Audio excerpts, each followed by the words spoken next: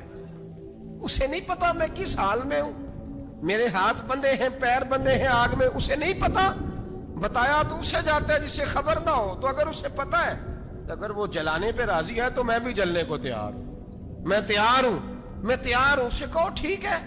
حضرت سیدنا ابراہیم علیہ السلام کو منجنیق میں ڈال کے جو پھینکا آگ میں, یا نارکونی بردم و سلامن علی ابراہیم, اللہ نے فرمایا اے آگ میرے ابراہیم پہ ٹھنڈی بھی ہو جا اور سلامتی والی بھی ہو جا.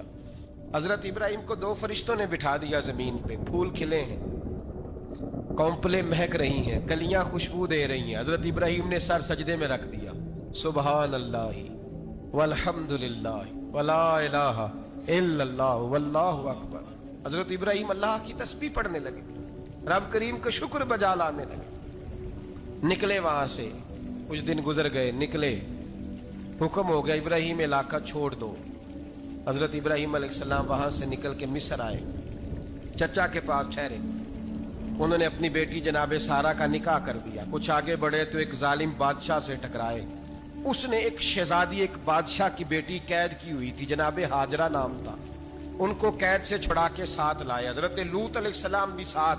یہ 4 لوگوں کا قافلہ چلا, فلسطین میں جا کے پڑاؤ ڈالا, گھر بار چھوڑا, تبلیغ شروع ہوئی. حضرت ابراہیم کے گھر میں 2 خواتین ہیں, ایک آپ کی بیوی ہیں, ایک حضرت ہاجرہ ہے. اولاد کوئی نہیں, بڑا میوہ ہے میٹھا. گھر وہی آباد ہوتا ہے جس میں بچے روتے ہیں, گھر ہوتا ہی وہ ہے جس میں بچوں کی چنچناہٹ ہوتی ہے, بھن بھناہٹ ہوتی ہے. حضرت ابراہیم نے ایک بچہ روتے ہوئے دیکھا تو آنکھوں میں آنسو آئے, کہنے لگے ربی حب لی من الصالحین, یا اللہ مجھے بھی نیک اولاد عطا کر دے. حضرت سارہ نے سن لیا, کہنے لگی ابراہیم شاید میرے بطن سے تو آپ کو نصیب نہیں, ہاجرہ سے نکاح کر لو. جناب ہاجرہ سے نکاح ہوا. اللہ تو بڑا بے نیاز ہے, رب کریم نے حضرت اسماعیل جیسا خوبصورت بیٹا عطا فرمایا. بیٹا کالا سیاہ بھی ہو تو سینے کی ٹھنڈک ہوتا ہے, پر یہ تو وہ بیٹا ہے جس کی پیشانی میں نور محمدی چمکتا ہے صلی اللہ علیہ وسلم. حضرت سیدنا اسماعیل علیہ اتنے خوبصورت. اب جس بیوی کے ہاں بیٹا تھا, بیٹھنا اٹھنا بھی زیادہ اس کے پاس, آنا جانا بھی اس کے پاس, توجہ ادھر ہو گئی. جناب سارہ رشک کرنے لگی. ایک دن کہنے لگی اسے چھوڑا جنگل میں, وادی غیر ذی زرع, مکے کے پاس. بھائی ایک بیٹا عالم دین بنا لو، کہنے لگا روٹی کہاں سے کھائے گا؟ تیرے 5 بیٹے ہیں، کو حافظ قرآن بنا، کہتے روٹی کہاں سے کھائے گا؟ وہ بچہ بھی کہتا ہے میں کہاں سے کھاؤں گا؟ حضرت ابراہیم علیہ السلام تو چند مہینے کا بچہ چھوڑ آئے، تو کہاں سے روٹی کھائی حضرت اسماعیل نے؟ کہاں سے کھائی ان کی اماں نے روٹی؟ بھوکے مر جاتے ہیں یہ سارے۔ میں بڑے ذمہ داری سے کہا کرتا ہوں کہ جتنی خوبصورت روٹی اللہ کریم دین کے خادموں کو عطا کرتا ہے شاید کسی اور کے نصیب ہوتی ہو، لیکن ہم لوگ توجہ ہی نہیں کر رہے، ہمارا ذوق ہی نہیں بن رہا، ہم یہ محنت ہی نہیں کر رہے کہ قوم کو مستند علماء کی ضرورت ہے، علاقوں کے علاقے خالی ہیں، ادھر ہمارا مزاج ہی نہیں بن رہا، توجہ ہی نہیں دین کی خاطر۔ اور پھر چلے بچے تو بعد کی بات ہے نا، جو ابھی خود جوان ہے وہ بھی تو یہ دعا، ایک صاحب مجھے کہنے لگے میں دعا مانگ رہا ہوں اللہ مجھے بیٹا دے تو میں اسے دین پہ لگاؤں گا، تو میں نے کہا آپ بھی بوڑھے نہیں ہوئے، آپ خود ہی لگ جائیں، بیٹا تو ابھی آئے گا تو لگے گا نا، تو آپ تو اس وقت ہیں تو آپ تو پہلے لگے نا صاحب، 2 گھنٹے تو نکال کے آئے، دین سیکھنے کو کافی ہے۔ آپ اتنی لمبی سوچ رہے ہیں کہ بچہ آئے گا تو بڑا ہوگا تو وہ جائے گا تو دیکھی جائے گی، ابھی تو آپ ہیں تو آپ تو آؤ۔ حضرت ابراہیم نے بچہ وہاں چھوڑا۔ یہاں سے جو عمرہ کرنے لوگ جاتے ہیں نا، جو حج کرنے جاتے ہیں، ان کو پتا ہے کہ وہاں دنیا کی ہر نعمت ملتی ہے، پھر بھی ڈبل ٹرپل پیسے لوگ جیبوں میں ڈال کے جاتے ہیں۔ حضرت ابراہیم جب وہاں لے کے گئے تو کوئی انسان نہیں تھا، پانی کا قطرہ نہیں تھا، 2 کلو کھجوریں، ایک مشکیزہ، بیوی کو تھمایا۔ ہمارے گھر میں ہزاروں چیزیں پڑی ہیں لیکن وہ جو توکل ہے نا وہ ختم ہو گیا ہے۔ اللہ دے گا، حلال حلال پہ قناعت کرے، جائز جائز پہ بھروسہ کرے، رب کریم عطا کرنے والا ہے، وہ مزاج ختم ہو گیا۔ حضرت سیدنا ابراہیم علیہ السلام 2 کلو کھجوریں، ایک مشکیزہ پانی کا دے کر کے اور وہاں بٹھایا آپ نے اپنے بچے کو اور اپنی زوجہ جناب ہاجرہ کو، اور بٹھا کر کے یہ واپس پلٹنے لگے تو حضرت ہاجرہ سلام اللہ علیہ نے آواز دی، کہا ابراہیم کس کے سہارے پہ چھوڑ کے جا رہے ہیں؟ جہاں آب زمزم کا کنواں ہے نا، جو لوگ گئے ہیں جنہوں نے صفا مروہ کی صحیح کی ہے، صفا مروہ سے باہر نکلے نا، سرکار کی ولادت کا مقام ہے، اس جگہ پہ آب زمزم کا کنواں تھا، وہاں حضرت سیدنا ہاجرہ کو بٹھایا، کوئی چیز نہیں، کوئی درخت نہیں، کوئی کھیت نہیں، کوئی پانی نہیں، کوئی کنواں نہیں، وہاں بٹھایا اور بٹھا کر کے نکلنے لگے تو جناب ہاجرہ فرمانے لگی ابراہیم کس کے سہارے پہ چھوڑ کے جا رہے ہو؟ کہنے لگے اللہ کے سہارے پہ۔ تو پاک باز بی بی نے ایک لفظ پوچھا، کہا ابراہیم یہ میرے رب کا حکم ہے، یہ میرے بس جن کا عقیدہ توحید مضبوط ہو ان کے لیے ایک جملہ کافی ہوتا ہے، یہ میرے اللہ کا حکم ہے؟ تو جناب ابراہیم علیہ السلام فرمانے لگے ہاجرہ ہاں رب کا حکم ہے۔ جب یہ لفظ کہے تو چاہیے تھا نا حضرت ابراہیم تسلی دیتے، تو بی بی صاحبہ تسلی دینے لگی، عرض کرنے لگی ابراہیم اگر اللہ کا حکم ہے تو پھر آپ ہماری فکر نہ کرنا، اگر یہ رب کا حکم ہے تو پھر ہماری فکر نہ کرنا، جس رب نے ہمیں یہاں تک پہنچایا ہے وہ ہمیں کبھی بھی ضائع نہیں فرمائے گا، پھر فکر نہ کرنا۔ حضرت ابراہیم آ گئے، یہ بات آپ نے سنی ہوئی ہے، اشارہ کرنا مقصود ہے۔ 13 سال میں چلے مان بھی لیا جائے بعض روایات کی روشنی میں کہ آتے جاتے بھی رہے، لیکن مکمل دیکھ بھال اپنے بچے کی پرورش میں پورا حضرت ابراہیم علیہ السلام کا کردار، سارا کردار ماں کا تھا۔ میں جب خواتین کے بارے میں کوئی بات کرتا ہوں تو میں آپ کو اکثر کہتا ہوں کہ یہ صرف بیوی کے لیے حکم نہیں ہوتا، یہ ٹریننگ بیٹی کو دینی ہے اور بہن کو دینی ہے، یہ تربیت کرے اپنے گھر میں۔ میں تجربے کی روشنی میں یہ بات عرض کیا کرتا ہوں کہ بھائی بچے باپ کے فرما بردار اس وقت ہوتے ہیں جب اماں انہیں باپ کا فرما بردار کرتی ہے، اور بچے باپ کے نافرمان بھی تب ہوتے ہیں جب اماں انہیں باپ کا۔ میں نے اپنے کانوں سے سنا ایک دفعہ ایک بچہ اپنے باپ سے کہہ رہا ہے آپ نے تو ساری زندگی باہر گزار دی، پیسے کمانا کون سا مشکل کام ہے، دکھ سکھ تو سارے اماں نے برداشت کیے، سکولوں میں وہ جاتی تھی، فلانا کام وہ کرتی تھی، فلانا کام۔ اب یہ سوچ اس کی ذاتی تو نہیں، یہ اس کو دی گئی ہے، اور اگر اس کو یہ سوچ دے دی جائے کہ اماں کہے کہ میں تو اپنوں میں رہی ساری زندگی، میں نے تو اپنوں میں وقت گزارا، اور تیرا باپ تو کئی دفعہ جنازے بھی نہیں پڑھ سکا، نے تو ماں باپ ایسے دفن کر دیے، وہ اگر یہ سوچ فراہم کرے تو پھر بچہ باپ کا فرما بردار ہوتا ہے۔ اور یہ والی روایتیں ہم بیوی کو سناتے ہیں، حالانکہ کس کو سنانی چاہیے؟ بولیے، بہن اور بیٹی کو, بہن اور بیٹی کو سنائیں یہ باتیں, ان کو سمجھائیں, تاکہ آگے جا کے وہ جو گھر ترتیب دیں وہ گھر بڑا عمدہ اور نکھرا ہوا ہو. حضرت سیدنا ابراہیم 13 سال کے بعد آئے, چونکہ گھر میں اللہ تبارک و تعالیٰ کی دوستی کا چرچا تھا, اللہ تبارک و تعالیٰ کی محبوبیت کا غلبہ تھا. 13 سال کے بعد فلما بالغ معہ السعی, بیٹا جب اتنا بڑا ہوا کہ ساتھ چلنے لگا, تو حضرت ابراہیم نے اپنے بیٹے کو بلا کے کہا, بیٹا مجھے خواب آئی ہے, میں تجھے ذبح کر رہا ہوں, تیری کیا رضا ہے؟ تو حضرت اسماعیل کہنے لگے, یا ابت افعل ما تؤمر, ابا جی اللہ جیسے حکم دیتا ہے میرے ساتھ ویسے ہی کریں, جیسے اللہ حکم دیتا ہے ویسے ہی, بولیے ویسے ہی کریں. حضرت حاجرہ کو کہا کہ ایک دوست نے دعوت کی ہے تو وہاں جا رہے ہیں, بی بی مطمئن ہے, تفصیلات کی ضرورت نہیں, ختم بات, اعتبار ہے, مطمئن ہو گئی. شیطان پیچھے سے آیا اماں کے پاس, ذرا تھوڑی دیر کے لیے تصور جمائیے,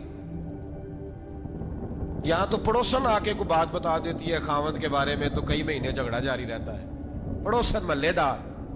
شیطان نے آ کے بتایا لفظ کیا ہے, کہا حاجرہ تمہیں پتا ہے کہاں جا رہے ہیں؟ کہا دوست کی دعوت میں. تو کہنے لگے دوست کون ہے؟ رب کریم, اور ابراہیم کا خیال ہے کہ اس رب نے مجھے حکم دیا ہے کہ میں ذبح کروں. تو حضرت حاجرہ کہنے لگی کبھی باپ بھی بیٹے ذبح کرتے ہیں؟ شیطان کہنے لگا ان کا خیال ہے کہ ان کے رب نے حکم دیا ہے. جناب حاجرہ فرمانے لگی اگر رب نے حکم دیا تو پھر تو مجھے شیطان لگتا ہے, تو مجھے شیطان لگتا ہے. کا کیا مطلب؟ فرمانے لگی اگر رب کریم کا حکم ہے تو میرے پاس ایک اسماعیل ہے, اگر 1000 بھی ہوتے میں سارے اللہ کے راستے میں پیش کر دے دیتی. مالک کا ہی تو ہے سارا کچھ, اسی کا ہے, اس میں لیت اللہ کی کیا گنجائش. حضرت سیدنا ابراہیم علیہ السلام نے بیٹے کے حلق پہ چھری رکھ بھی دی اور چھری چلا بھی دی, رکھ بھی دی, اور وہ تو اللہ کریم نے فرمایا یا ابراہیم قد صدقت الرؤیا, ابراہیم تو نے خواب سچا کر دکھایا, وہ قیامت تک تیرا نام رہے گا. حضرت ابراہیم نے وطن بھی دیا, جان بھی دی, بیٹا بھی, اللہ کریم نے دمبے دیے, فرمایا یہ فدیہ ہے. اب یہ قربانی قیامت تک حضرت ابراہیم کے طریقے کے مطابق جاری ہے. حضرت ابراہیم بہت بڑے مہمان نواز تھے, بہت بڑے. آپ جب مصر میں قیام تھا تو بڑے بڑے لمبے چوڑے لنگر پکتے تھے, لوگ آیا جایا کرتے تھے, بڑا تفصیل کے ساتھ کھانا ہوتا تھا. مہمان نوازی آپ کی خاص صفت مبارکہ ہے. ہمارے ہاں بھی مہمان نوازی ہوتی ہے امیروں کی, بلکہ اب تو مہمان نوازی اس طرح کی ہے کہ کل تیری میرے پاس دعوت ہے اور پرسوں میری تیرے پاس ہے. وہی امیروں میں وہ چکر رہتا ہے, پارٹیاں دوست ایک دوسرے کو ڈالتے ہیں, تیری طرف پارٹی تیری طرف, اور اسی انداز میں اب یہ عید آئے گی نا ٹکا پارٹیاں ہوں گی جگہ جگہ, اور لوگ سوال پوچھنے لگے ابھی سے, کہتے ہیں قربانی کا کتنا گوشت گھر رکھنا جائز ہے, قربانی کا کتنا گوشت گھر رکھنا جائز ہے؟ سارا ہی جی, ہاں, اس لیے فریزر لے لے, فریج سے نہیں کام چلے گا, سارا ہی جہاز گھر رکھنا سارا ہی جائز ہے, رکھ لیں.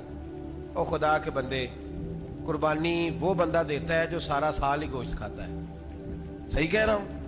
قربانی صاحب نصاب صاحب استطاعت بندہ دیتا ہے نا, تو وہ سارا سال ہی گوشت, تو سارا گھر میں رکھنا بھی جائز ہے, لیکن سارا دے دینا بھی. تو جو آ رہی ہے اس پہ کیوں توجہ کرتے ہو, جو دوسرا جائز ہے اس پہ کیوں نہیں عمل کرتے؟ سارا تقسیم کر دیں, بات ختم ہوئی. یقین کریں محرم میں جا کے دوست ٹیلی فون کر کے سوال پوچھتے ہیں, کہتے ہیں صاحب سنا ہے قربانی کا گوشت محرم میں کھانا جائز نہیں. میں کہ نہیں, ربیع الاول چ بھی جائز جی, رجب رمضان تک کھاؤ, کوئی بندہ نہیں منع کرتا, اس لیے کہ کسی کو دینا تو پسند ہی نہیں. یا پھر اس میں سے جو خاص چیزیں ہیں وہ اپنی فریج میں, اور باقی جو ہے وہ دوسروں کے لیے. یہ کیا طریقہ ہے ہمارا, اور اسی پہ عمل ہے. اللہ تبارک و تعالی ہمیں سمجھنے کی توفیق عطا فرمائے. یہ قربانی حضرت ابراہیم کا طریقہ ہے. حضور نے اگرچہ نبی پاک کی اپنی سنت تھی, یہ بھی کہہ سکتے تھے سنتی و سنت ابیکم ابراہیم, میری سنت ہے اور تمہارے باپ ابراہیم کی سنت ہے. یہ نہیں فرمایا. جب صحابہ نے کہا قربانی کیا ہے, فرمایا سنت ابیکم ابراہیم, یہ تمہارے باپ ابراہیم کی سنت ہے. ہر صاحب نصاب پر قربانی واجب ہے. جو زکوٰۃ کا نصاب رکھتا ہو اس پر قربانی واجب ہے, یعنی ضروریات سے زیادہ اتنے پیسے, جتنے پیسوں سے زکوٰۃ فرض ہوتی ہے اتنے پیسے جس آدمی کے پاس